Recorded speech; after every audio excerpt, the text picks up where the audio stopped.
Assalamualaikum, kenalin saya Brandik Maulana dari Teknologi Informasi ITS Tangerang Selatan angkatan tahun 2024. Oke, pada kesempatan kali ini saya akan menjelaskan terkait dengan proyek ujian akhir semester mata kuliah pemrograman backend, yang mana topik yang saya angkat kali ini adalah internet sehat yang berfungsi untuk atau sebagai DNS content broker dan source of reporting. Jadi tujuannya agar menciptakan kondisi internet yang lebih sehat di level jaringan, network wide, tanpa instalasi aplikasi tambahan di sisi perangkat user. Kenapa alasan utama kenapa proyek ini dirancang adalah saya secara pribadi pernah ngerasain kalau risih terkait dengan iklan-iklan yang tiba-tiba muncul terus-menerus ketika kita mengunjungi suatu website, entah website berita atau website instansi atau website pendidikan, itu biasanya itu ada iklan-iklan yang disisipkan, baik itu tidak diketahui oleh pemilik websitenya atau disusupi melalui backlink ya atau yang lain gitu. Nah, banyak kan di dunia internet kita di Indonesia saat ini itu banyak sekali ya, baik itu konten dewasa atau judi online atau yang lainnya. Nah, ini untuk mengatasi yang pertama terkait dengan konten ilegal. Jadi seperti apa aja konten ilegal itu? Tadi sempat disebutkan, yang lainnya itu seperti scam ya, scam, website scam, atau tujuannya itu untuk penipuan atau website phishing ya, phishing juga bisa, atau pornografi itu juga bisa. Semakin lama semakin marak tak terbendung. Jadi kita lebih memilih untuk membuat akses sendiri, DNS server sendiri, yang mana dengan itu kita bisa customize sesuai dengan kebutuhan kita. Kita menyediakan wadah ya, wadah untuk mengakomodir konten-konten ilegal tersebut. Kalau dari solusi-solusi yang lama, kita ada cara-caranya bisa menggunakan ekstensi browser ya, yang mana biasanya itu kerap kali dimatikan oleh user karena tidak praktis dan perlu diinstal di tiap-tiap perangkat. Ini yang solusi yang ditawarkan yakni DNS filtering. Jadi kita sediakan wadahnya, DNS servernya, yang mana jika request itu di approve ya di sisi admin, maka ketika perangkat suatu user tinggal di custom DNS diarahkan ke IP publik kita, maka otomatis jaringan yang sudah terkoneksi dengan DNS server kita terlindungi.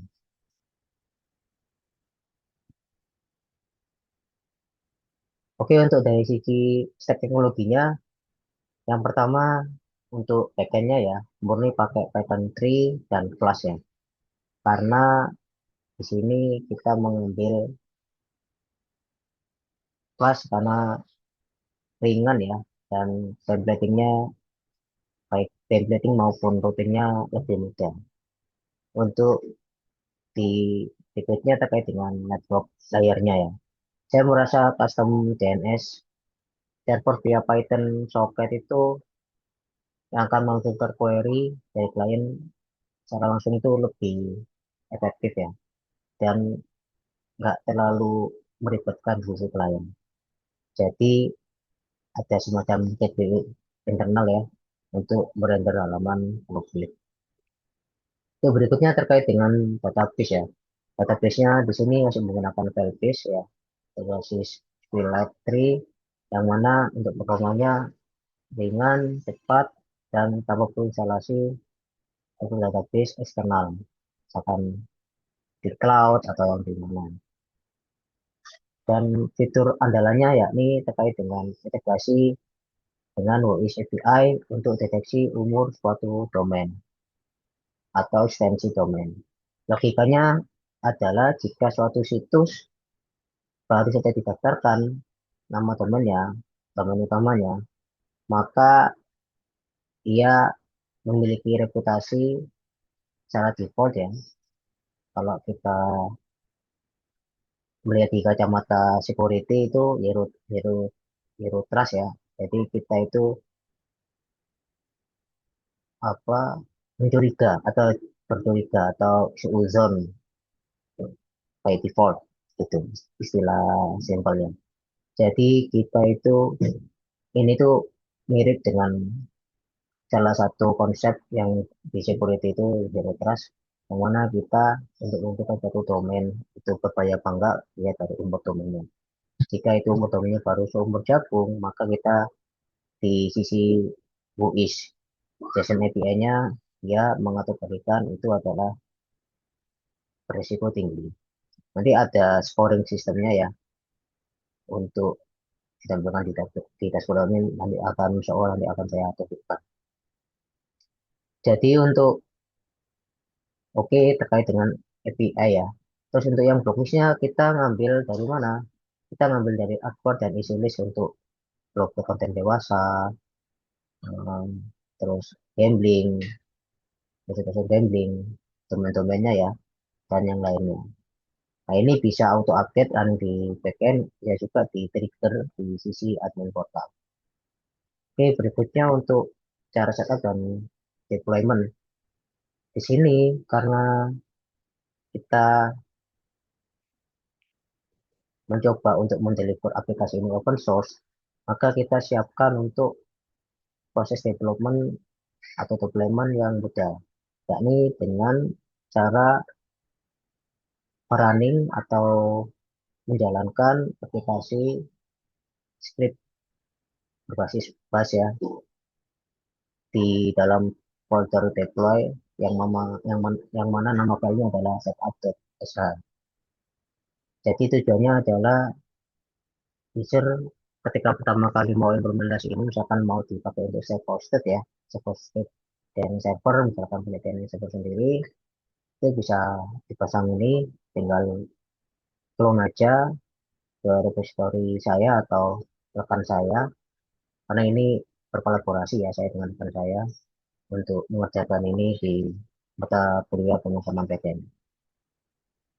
Jadi kenapa kok kasih nama Connect Sound Saudapel ya? Jadi Connect Sound Saudapel ini adalah bahasa dari Timur Leste yang mana itu artinya internet sehat. Ini saya artikan di awal bahasa Indonesia biar lebih mudah dipahami. Oke, untuk instalasinya apa aja? Mengikut mencakup ya, instalasi library, belum instalasi library pastinya instalasi virtual environment ya. Virtual environment, terus mengaktifkan virtual environment, terus setelah itu instalasi library menggunakan pip ya. Pip ini kayak library manager.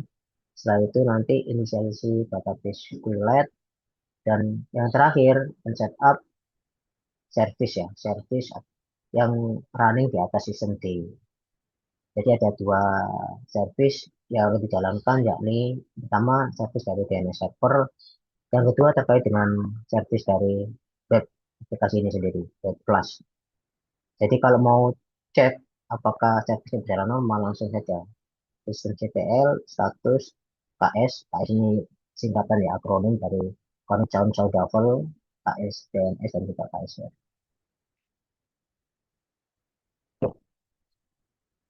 Untuk service-nya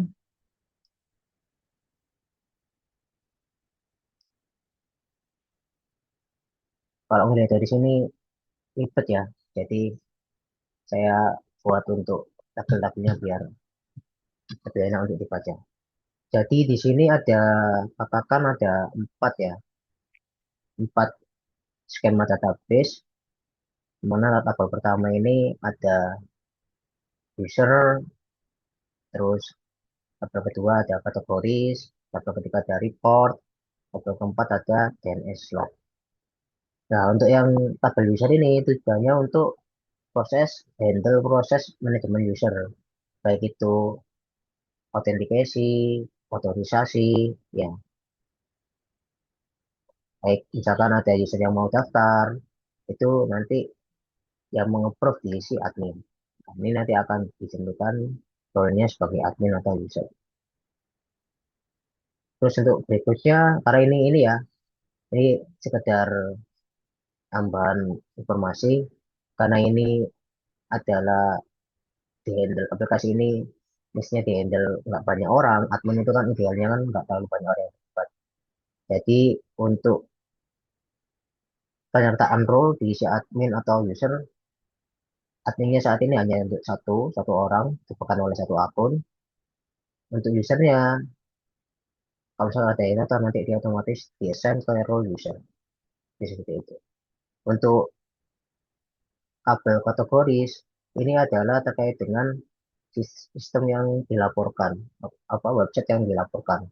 Misalkan kalian mau memblokir suatu website atau domain, gitu kan, entah itu mau blokir domainnya dari website atau game Garena misalkan, atau misalkan yang yang disclosure ya, itu kayak x.com, terus Cirok, itu bisa kalian request nanti di portal user untuk request laporan, saya mau memblokir domain ini. Nah, nanti di sisi admin yang akan mengapprove apakah boleh untuk apakah tidak layak untuk diblokir atau enggak. Nah, ini makanya kita sediakan open source itu supaya kalian bisa customize teman-teman mana aja yang kalian buang, terlepas dari yang tidak didaftarkan ya, gambling, porno, konten dewasa, terus pada tadi itu jadi ada 7 ribuan domain yang diblokir melalui baik open source juga gitu. Nah, ini adalah untuk tambahan-tambahan yang kita custom sendiri untuk mengakomodir itu. Oke, untuk berikutnya terkait dengan reporting. Reporting di sini adalah ada kaitannya dengan kategoris dan juga user. Usernya ini kaitannya dengan siapa user yang melaporkan. Di sini dia referensi dari user ID. Jadi dia ekstensinya dari user ID yang mana ini memiliki tabel user. Terus domain apa yang dilaporkan, terus siapa pelapornya. Terus statusnya apa?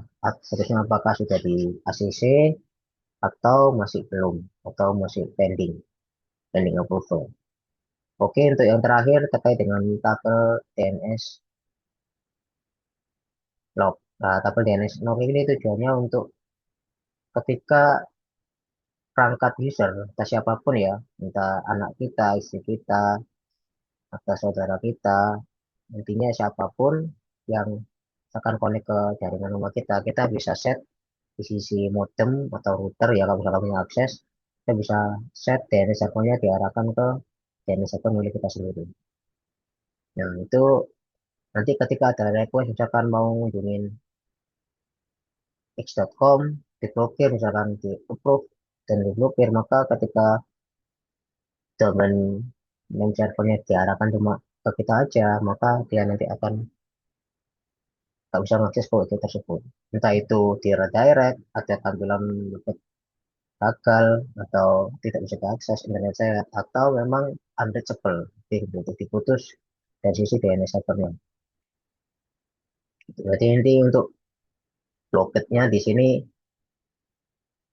kalau nggak satu nol gitu. Jadi kalau misalkan nol maka dia akan lolos blokir, untuk yang satu maka dia berbasis dari query domain. Oke, untuk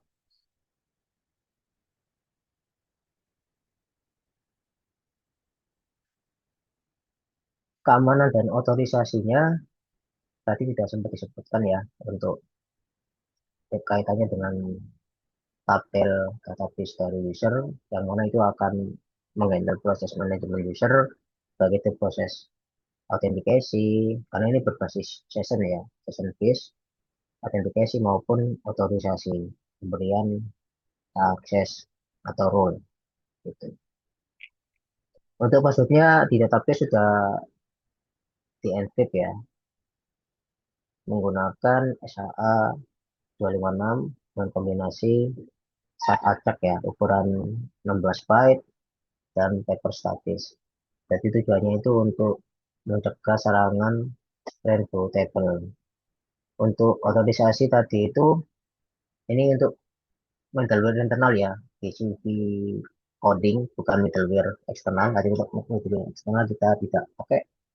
Jadi untuk dekorator identifier maupun identifier itu untuk membatasi dari API maupun view itu sendiri. Artinya untuk view-nya juga dibatasi.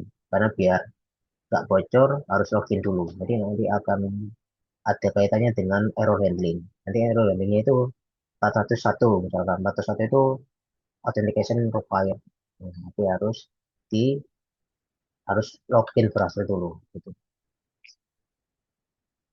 Jadi untuk error handling ini di sisi user atau pengguna itu tidak disebutkan mentah-mentah ya, oh error sekian di sisi user. Karena kita untuk menggunakan standar di sisi user untuk error yang umum, misalkan invalid kredensial, nggak sampai untuk error teknis yang hanya diketahui oleh developer. Nah, tujuannya itu untuk security juga, biar kalau misalkan error teknis atau masih proses development errornya ditaruh di production, dilihatin di user, nah nanti bisa dipulik untuk celah keamanan. Maka kita menggunakan error secara umum, istilah secara umum yang agar mudah dipahami oleh user, dan juga dari security, security orang-orang attacker juga pasti untuk mikir lagi gimana caranya untuk menyerang suatu website tersebut jika informasi yang didapatkan minim.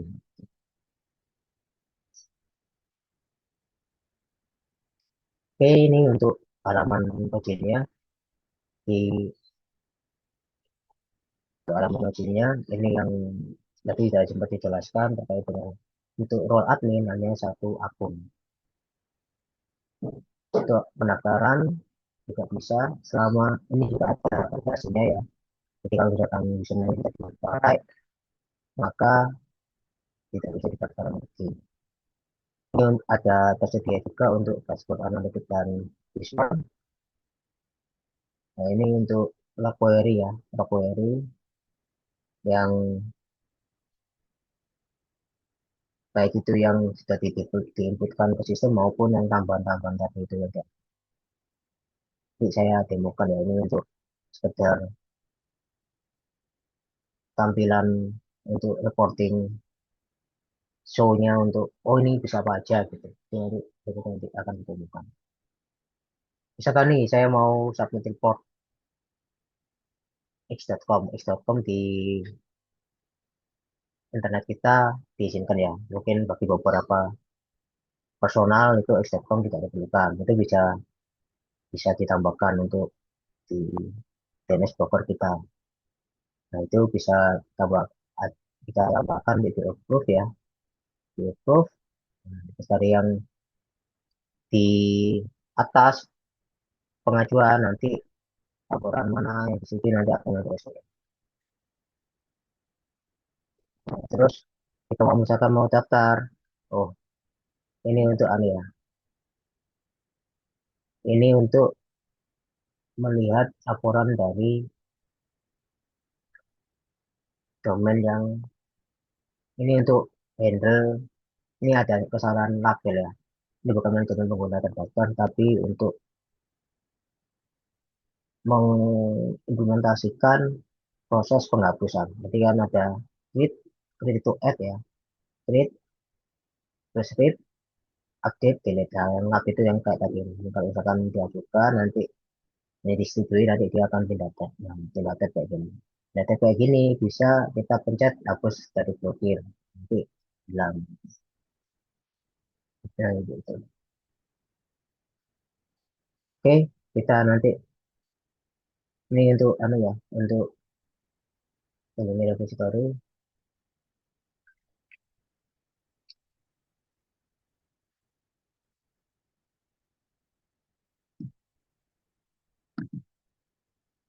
Jadi ini sudah ditampilkan ya, ditampilkan di sisi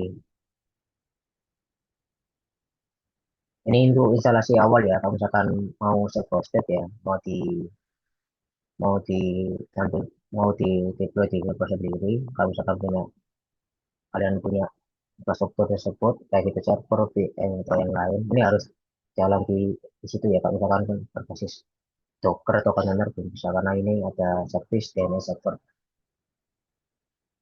Jadi tadi itu sudah dijelaskan bisa belum ke punya saya atau di punya rekan saya. Nah, nanti bisa videonya one line saja. Jadi hasilnya bisa dicek di sini. Coba kita cek ya. Nah, ini jalannya.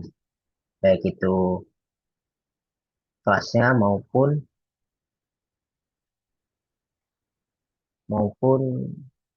DNS servernya. Nah, ini kalau misalkan apa? Kalau misalkan save faucet baru diinstal di heboh sendiri, maka untuk default passwordnya ini dua tiga. Jadi kalian bisa langsung ganti ya, karena untuk production harus diganti biar admin itu dua tiga ini admin yang password yang umum ya, jadi gampang ditebak dan masuk ke wordlistnya attacker. Kita bisa langsung kalian ganti, bisa pakai Google Password Manager atau generate pakai LastPass. Nanti kalian tentukan sendiri aja.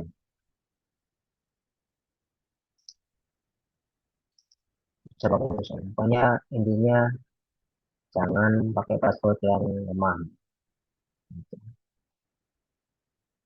Oke, untuk troubleshooting secara umum ya, permission denied atau command out. Biasanya itu kalau permission denied atau command out itu permission denied itu terkait dengan hak akses untuk menjalankan perintah di Linux ya. Jadi kalau misalkan saya punya akses nama saya misalkan, nah itu belum masuk ke grupnya sudo. Nah, ketika saya mau jalankan ini tidak cukup untuk permissionnya, jadi harus ditambahkan permissionnya masuk ke grup itu, maka dia nanti hampir setara sama root ya. Jadi bisa jalankan benda ini. Misalkan comment open itu juga bisa jadi subthread. Jadi tadi kenalin gitu. Jadi misalkan ini kan setup data gitu kan. Berarti mestinya kan kalau misalkan ada setup data itu masuknya ke deploy langsung. Nanti langsung masuk ke deploy. Nah ini baru bisa jalankan satu data. Tapi karena ini jadi install tidak perlu lagi. Jadi bisa mengajukan database. Karena ini jadi production. Oke, untuk mau ketika service tidak aktif down ya, misalkan ada hal atau apa tinggal coba dicek statusnya, kalau misalkan perlu di reset ya di reset. Gitu. Nah ini untuk cek lognya, jadi ini cek log untuk 30 baris pertama. DNS ini untuk service DNS, ini untuk service webnya, karena kita fokusnya ke blok campaign dan maka yang banyak kita lihat adalah untuk webnya, web kelasnya. Ini bisa ditambahkan ya, bisa di custom bukan status di 100 baris. Nah ini yang lumayan tuh. Oke, jika misalkan ada update ya, atau update terbaru bisa kali ini salah ya. Ini tuh ke home ya. Kalau saya sih ke home. Jadi nanti kalian sesuaikan aja untuk direktorinya. Nah, tinggal PWT aja. Nah, nanti tinggal cd ke sini. Jadi nggak harus ngikutin itu ya. Jadi perlu pemahaman basic dulu. Jadi untuk misalkan ada update nih di si repo pusatnya, repo utamanya. Nah, nanti tinggal pergi ke tersebut, nah, nanti tinggal pull dari GitHub repo-nya, nanti tinggal reset lagi aja gitu, baik itu DNS maupun referensinya. Oke, ini untuk sisi setup deployment juga terus kita coba running. Jadi saya up ya di presentasi ini kayaknya ada deh.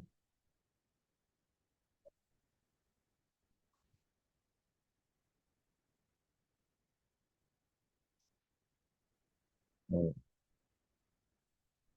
nih, apa,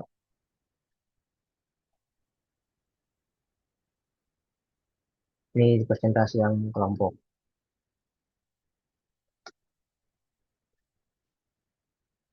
Nah, ya.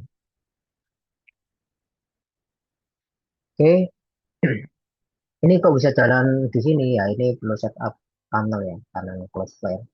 Ini pakai tunnel, jadi nggak perlu saya demokan karena di sini ada. Saya demokan di sisi aplikasinya untuk Cloudflare tunnelnya bisa kalian cari-cari sendiri untuk instalasi HTML. Kalau saya sendiri sih mulainya dari sisi instruksi di sisi tunnel Cloudflare-nya. Jadi install Cloudflare tunnelnya, nanti tinggal masukin key-nya, ditambahkan root-nya di sisi diarahkan ke domain mana. Oke, ini ya ada 74 ribu lebih domain yang terlindungi. Kita mengalami filosofi utama, maksudnya gimana? Kita nggak melacak perangkat user, kita nggak masak logging dari user, IP logging dari user, kita nggak melacak itu. Jadi kita hanya sesuai dengan tupoksinya untuk pemblokiran konten berdasarkan laporan Facebook. Ini bisa cocok untuk diterapkan di rumah, misalkan apa departemen, misalnya nggak cocok nih sama yang diurus sama teman-teman IT atau developer dari ISP, saya mau pemblokiran sendiri, saya nggak mau ada konten game misalkan, nah itu bisa kalian lakukan. Nah ini, nah ini untuk tadi ya, misalkan ini sekalian demo validasi ya, validasi. Nah, ini untuk overfit ini sekalian error handlingnya, ini untuk ini 401. Ya 404 ini karena Bitcoin ya, Bitcoin ini yang biasanya nempel di pojok icon yang di pojok ini. Bitcoin ini nggak ada Bitcoin ini yang 404, jadi nggak ada hubungannya sama aplikasi. Oke, ini harus authorization ya. Ini coba kita stop. Nah ini untuk dashboard utamanya ya. Jadi sudah diinfokan, ada baca, di sana ada data yang terblokir. Ini data lapangan ya, bukan hardcode data gimana. Jadi kalau misalkan dari sudah akan masuk. Jadi misalkan data terblokir 28 dalam 1 hari terakhir 28. Karena emang ini baru di up ya berapa hari yang lalu, jadi baru sedikit ya. Nah ini baru dipakai untuk saya dan teman saya. Ini untuk video, ya ini untuk kualitas bloggernya ya kemarin ya. Ini kategorinya apa aja? Pertama lainnya, karena ini kita kemarin nambahin itu X.com. X.com kan punyanya Elon Musk kan, sosmed yang di Twitter. Nah ini kita nggak mau kita konten itu, misalkan kita bisa bisa masukkan ke blogger.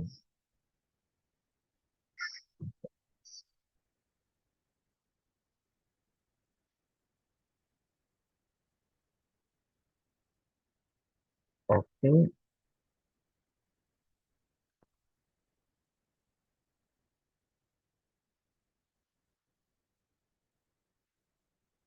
ini untuk ini ada top 10 ya, ini top 10. Kalau misalkan nanti ada tambah lagi nanti dia akan tambah intinya. Ini juga ada kategori pemblokiran, ada yang kategori iklan atau tracker ya. Jadi ada itu website itu yang meng-track pengunjungnya. Nah, ini berbahaya ya. Jadi kita bisa lakukan pelacak pemblokiran untuk website kategori tersebut. Ini ada konten dewasa, terus kategori gambling ini banyak sekali ya. Judi online dan lainnya. Ini termasuk kategori yang di atas.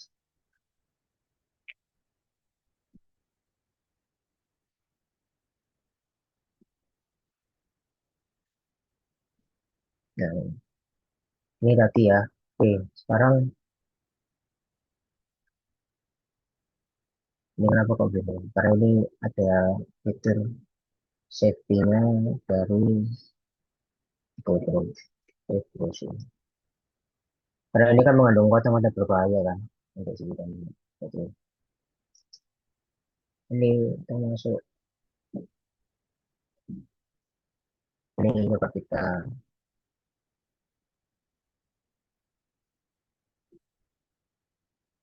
coba kita turun after gitu aja biar ini bisa jalan. Nah, nah, kayak gini kan Telkomsel itu kan, itu kan harusnya kan Telkomsel itu kan. Nah ini kayak gini ini kan domain-domain phishing gitu, domain-domain tiruan, tujuannya untuk memiliki korban atau apa. Oke, ini untuk laporannya. Ini kita coba buat report ya. Kita diadmin aja biar langsung. Nih, sampai report dulu.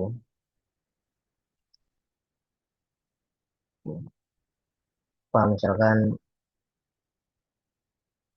saya nggak mau ada hmm,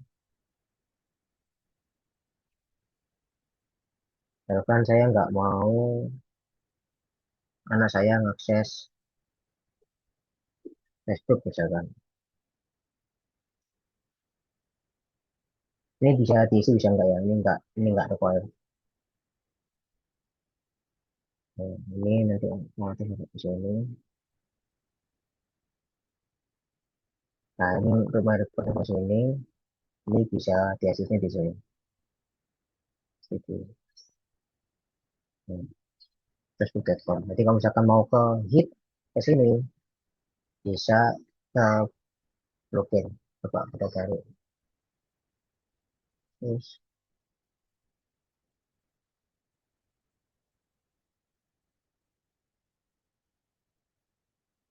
PNS broker custom domain.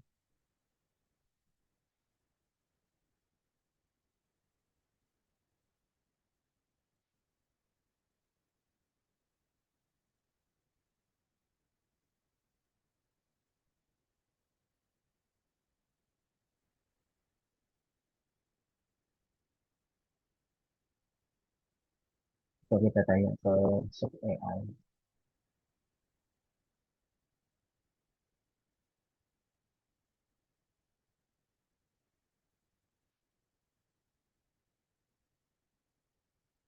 Kalau suka yang simple aja ya biar lebih enak. Hmm.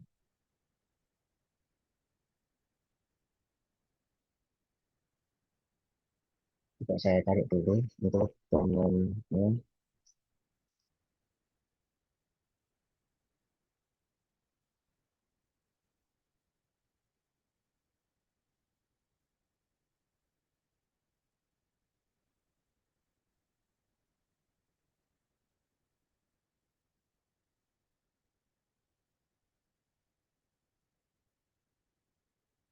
Network tools.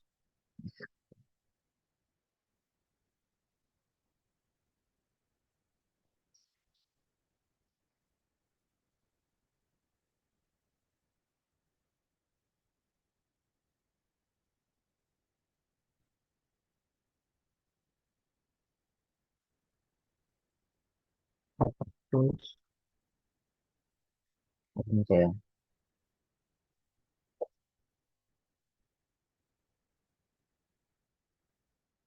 network tools. Web.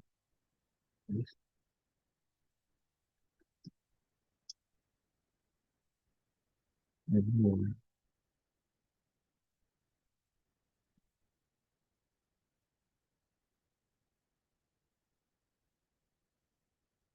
Oke, misalkan nanti kita ke x.com ya.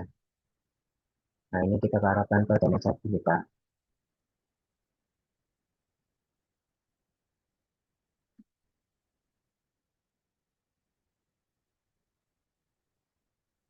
yang server kita itu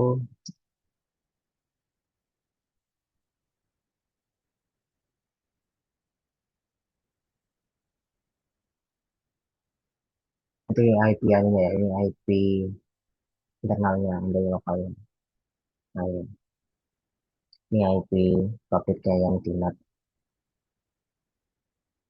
Coba kita ke sini.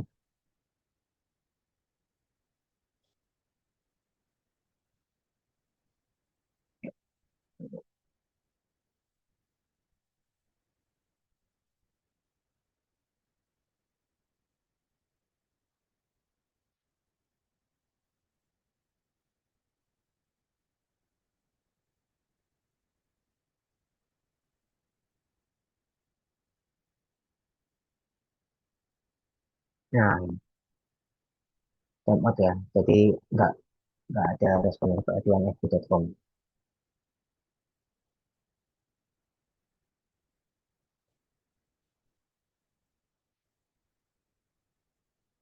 Oke, ini coba timeout.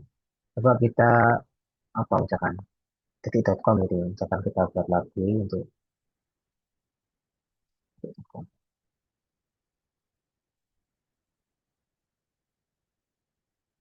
Saya misalkan nggak suka nih baca dari detik.com punya iklannya, misalkan ya. Nah, ini kita akses dulu detik.com. Oh, kayak di sini ya, kan ini kan soalnya beda dengan server saya sama yang dulu. Nah, misalkan ini harusnya bisa karena belum diblokir, baru pengajuan. Oh, sudah enggak.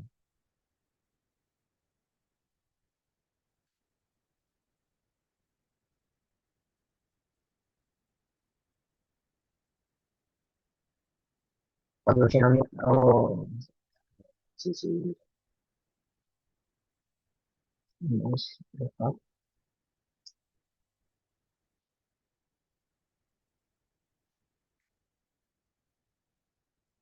Oke, harusnya ini ya jawabannya.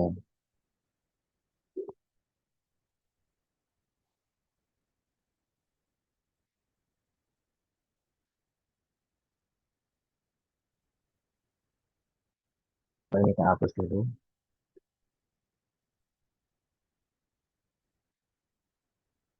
Nanti hapus dia masih ini apa enggak?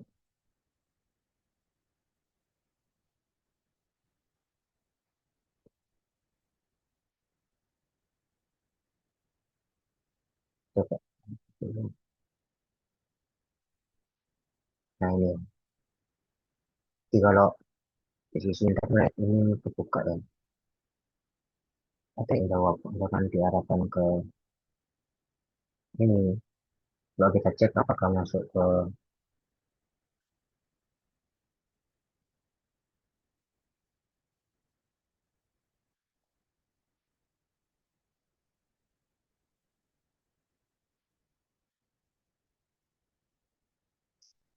ya, biasanya itu perlu untuk plus DNS. Gitu.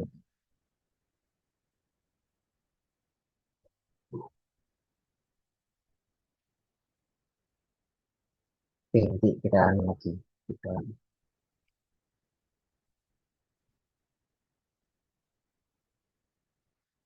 oke, itu untuk demonya. Nah, ini tadi untuk terkait dengan akan saya buat lagi ya untuk voice sessionnya. Misalkan yang lain, misalkan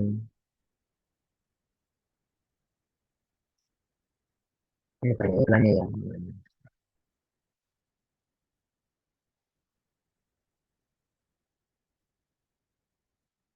Misalkan kumparan itu ya. Kita ambil sampel ya, bukan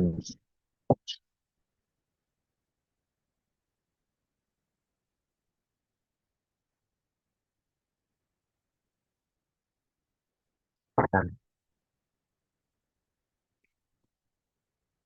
Nah, misalkan ini bisa, ini ke voice session ya. Voice session itu yang ini.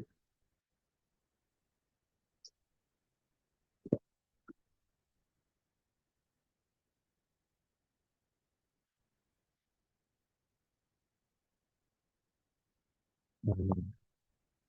Jadi karena ini API-nya pakai teman saya, maka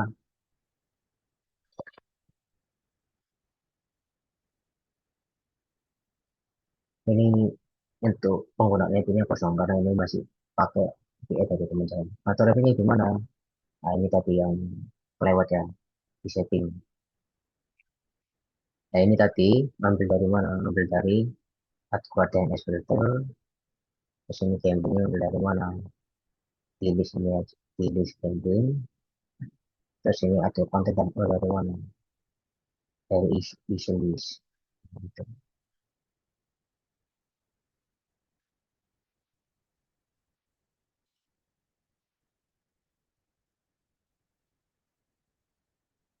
Nah, ini upstreamnya DNS. Misalkan nggak ada ditemukan di punya kita, maka di atasnya itu Wordpad dan juga Google. Nah, ini terkait dengan fungsi API. Jadi selain untuk reset password yang perlu dilakukan yakni tambahin dari API key-nya dari USS dipasang di sini. Oke, karena ini di enkripsi ya, maka kasih tampilin full. Karena biar nggak breach. Ya, intinya kalau misalkan sudah terkonfirmasi, maka dia akan figur. Oke, itu untuk penjelasannya dan penjelasan tambahan yang belum ini sudah lengkap di laporannya. Di API-nya ini ya, disclaimer ya. Jadi kita membangun website ini itu menggunakan API eksternal tadi itu WIS JSON API sama penggunaan API sendiri untuk login, register, terus mengautentikasi diri kita sendiri, logout, log, register profile, nah, semuanya bangun sendiri. Ini lengkapnya. Nah, untuk fitur-fiturnya apa aja tadi bisa dijelaskan terkait dengan DNS, Fixed Content Blocking. Jadi kalau misalkan di website itu ada iklannya, ada trackernya, ini juga bisa ke blokir langsung. Terus jika ada manajemen kategori dan auto update blocklist, yang tadi itu ada EC2, AdWord, ini juga dari teman-teman open source ya. Nanti kita ngambil dari database mereka, list-listnya mereka. Ini ada dashboard statistik, tapi untuk memberi kesan analitik ya, biar lebih mudah dibaca oleh user. Ya, ada top 10 ya, atau yang dikunjungi atau diblokir. Koridor ya, ini auto refresh-nya seamless ya. Jadi, kalau misalkan ada entry baru nanti dia auto refresh. Oke, ini seperti browser reporting ya. Jadi user-user bisa lapor sendiri gitu. Misalkan saya mau implementasi ini di rumah saya. Nah, jadi saya mau nambahin sebenarnya mau diblokir. Nah, dia majuin, nanti saya approve gitu. Misalkan. Jadi kantor juga bisa di jatuh departemen. Ya ini kenapa kita pakai WIS? Karena limitnya itu lumayan ya, 1000 1000 K penggunaannya. Coba kita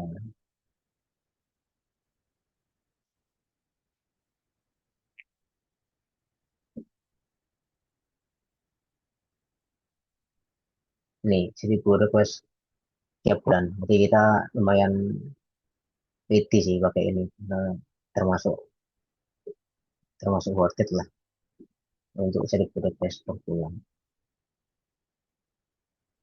Oke, ini jika manajemen user ya dan juga approval domain ya, gitu. Oke, kita tadi sudah dijelaskan notifikasinya ada salt ya, ada salt. Terus ini karena berbasis session session login ya. Ini untuk keamanan sessionnya. Nah ini ada security-nya juga ya. Di nya itu nggak ditampilkan di sisi browser klien ya. Biasanya itu yang sering diinjek itu ini session juga jadi only. Jam setting juga serangan SMS invasitus. Ya.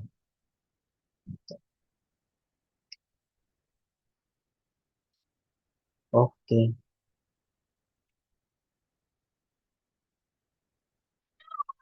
Oke, jalan aplikasinya pakai pakai servis ya biar lebih mudah.